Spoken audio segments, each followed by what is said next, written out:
Welcome to the Echo Lab, the place where music's best-kept secrets come to light. In every episode, we uncover the overlooked legends, the underground classics, and the hidden influences that shape the soundtrack of generations.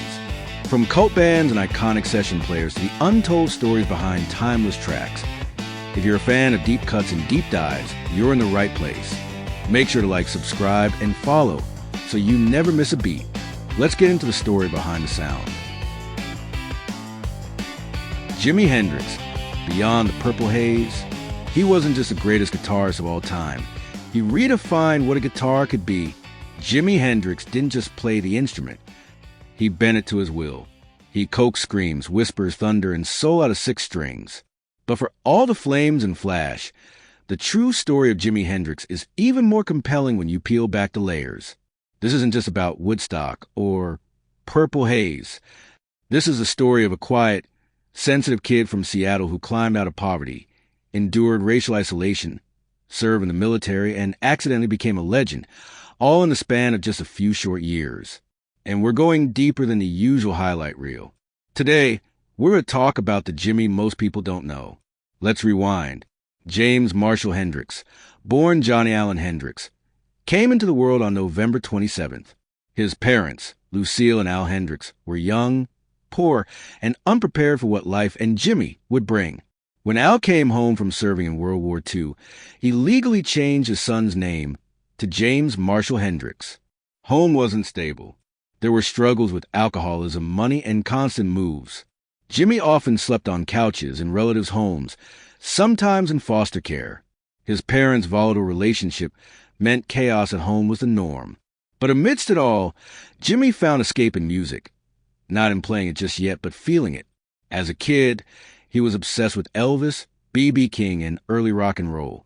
But here's something not a lot of people realize. Jimi's first instrument wasn't guitar. It was a broomstick. Seriously, he'd walk around the house with a broom, pretending it was a guitar, strumming along with records for hours. His school even flagged it as a concern. One teacher noted in a report that Jimi carried his broom everywhere and was obsessed with music. He finally got a real guitar at the age of 15, a $5 acoustic bought by his father. It wasn't much, but Jimi was hooked. He played until his fingers bled. He was self-taught left-handed and played a right-handed guitar upside down and rest-strung. That unique approach contributed to his one-of-a-kind tone. Everything he played had a distinct slant, both literally and musically. At 18, Jimi got busted for riding in a stolen car. Rather than go to jail, he was given a choice: enlist in the military. So in 1961, he joined the U.S. Army and became a paratrooper in the 101st Airborne Division, the Screaming Eagles. It didn't last long. Jimi wasn't cut out for the military. He was constantly late, uninterested in training, and more focused on music than marching. His commanding officers described him as lazy and undisciplined. But here's a detail people often overlook. It was during this time that Jimi met bassist Billy Cox, who would later become a key member of Band of Gypsys. After an ankle injury and a few too many behavior issues, Hendrix was discharged under the vague reasoning of being unsuitable for the military. And honestly, that might have been the best thing that ever happened to him. What did Jimi do next? He hit the road. Throughout the early 60s, Jimi paid his dues, and then some, grinding through the American South on the Chitlin circuit. These were segregated clubs, mostly black audiences, and brutal schedules.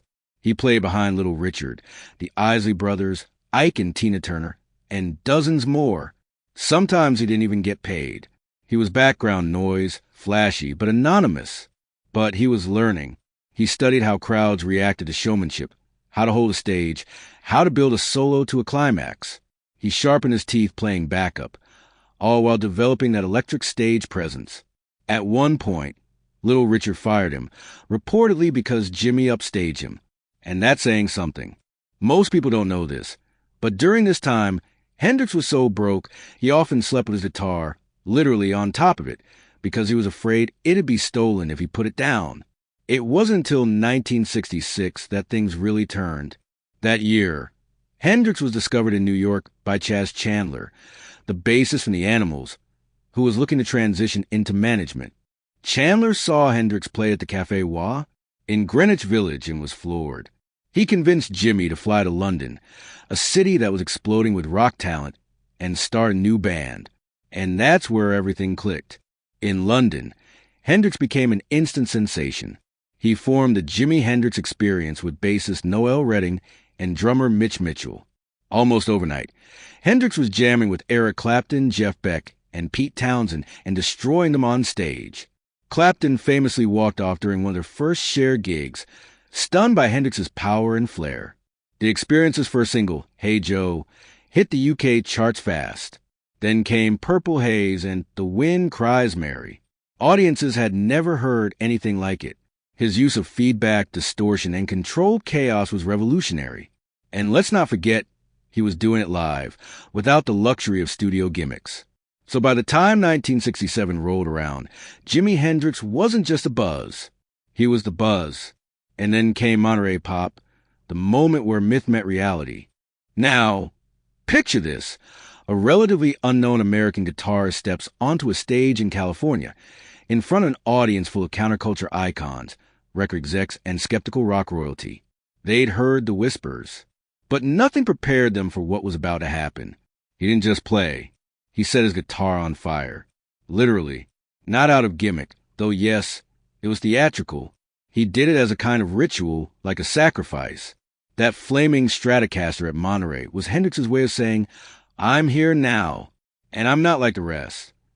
What most people don't realize is how calculated that moment was. Hendrix knew that Monterey was make or break.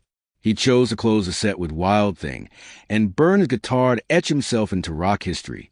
And it worked. Big time. Overnight, Jimi Hendrix became a phenomenon in the United States, not just the UK. By now, Hendrix wasn't just blowing minds on stage. He was reinventing how music could be made in the studio. His 1967 album, Are You Experienced, wasn't just a collection of songs. It was a statement. Take Third Stone from the Sun. It's got sci-fi narration, reverse guitar lines, stereo panning tricks, all done without Pro Tools or plugins. Mind you, Hendrix was experimenting with tape speeds, layering sounds, and using the studio as an instrument itself. And he wasn't just chasing weirdness, he was chasing feel. Axis, bold as love, pushed it even further. Little Wing is barely 2 minutes long, but feels eternal. That was the magic of Hendrix. He could melt your face 1 second and break your heart the next. He was a technician and a poet. And Electric Ladyland, released in 1968, was his full vision realized. But here's a lesser-known twist. Hendrix didn't want it released the way it was. He hated the final album cover, a collage of naked women that he didn't approve. He also argued with producers about the mix. The version we all know, it wasn't exactly the one he wanted. That detail tends to get lost in the legend. Still, the album was a masterpiece. Voodoo Child, Straight Up Thunder, All Along the Watchtower, a Bob Dylan cover that somehow made people forget it was a Bob Dylan song. Speaking of Dylan, Hendrix worshipped him. He once said Dylan sang with a truth that cut through. That's why he covered him. And ironically, Dylan later started performing Hendrix's arrangement of Watchtower in his live shows. By 1969, Jimmy was burning out on the Experience. The fame, the pressure, the constant touring, it was all wearing thin. He wanted to connect more deeply with black audiences, experiment with funk, and take his sound in a new direction. Enter Band of Gypsies. With Billy Cox back on bass and drummer Buddy Miles, no flashy Noel Redding or Mitch Mitchell jazz fills. This was groove-based, stripped-down, gritty. And their New Year's Eve shows at the Fillmore East? Insane. One of the lesser-celebrated masterpieces? Machine Gun. That live performance sounds like a war. Literal gunfire from his guitar. It's haunting, intense, and emotional. And yet, despite its brilliance, Band of Gypsies didn't last. Internal tension, label pressure, and Hendrix's own restlessness pulled it apart fast. Now here's something a lot of people don't realize. Hendrix built his own studio in New York, Electric Lady Studios. Not rented, not borrowed. Built. It was a creative sanctuary, designed to be his own space to experiment without interference. but he barely got to use it. His final months were a whirlwind. He played the legendary Ragged Set Woodstock, opening with a warped, emotional Star-Spangled Banner that turned patriotic pride into a protest. But he also seemed tired, drifting, trapped in legal messes, business disputes, and pressure from every direction. He played the Isle of Wight Festival. He toured Europe. But friends said he seemed increasingly disconnected. One thing's for sure, Jimi was chasing something, whether it was peace, identity, or just rest. We'll never know. On September 18, 1970, Jimi Hendrix died in London. He was 27. The official cause was asphyxia from barbiturate intoxication. He'd taken sleeping pills and choked in his sleep. But like so many rock deaths, speculation swirled. Was it accidental? Was there foul play? We still don't have all the answers. What we do know is that the world lost a giant. And here's a haunting detail. In one of his last interviews, Jimi said, "When I die, I want people to just play my music, go wild and freak out, and do anything they want to do." He knew his time was fragile. And maybe that's what gave his music so much urgency. Jimi Hendrix's career lasted just 4 years. Let that sink in. 4. And yet his influence? Eternal. He changed guitar playing forever, from his pioneering use of feedback and pedals to the way he played with the amp, not just through it. He showed that sound could be more than melody. It could be texture, emotion, narrative. His reach goes beyond rock. Funk, hip-hop, neo-soul, even jazz fusion, all of them carry Hendrix DNA.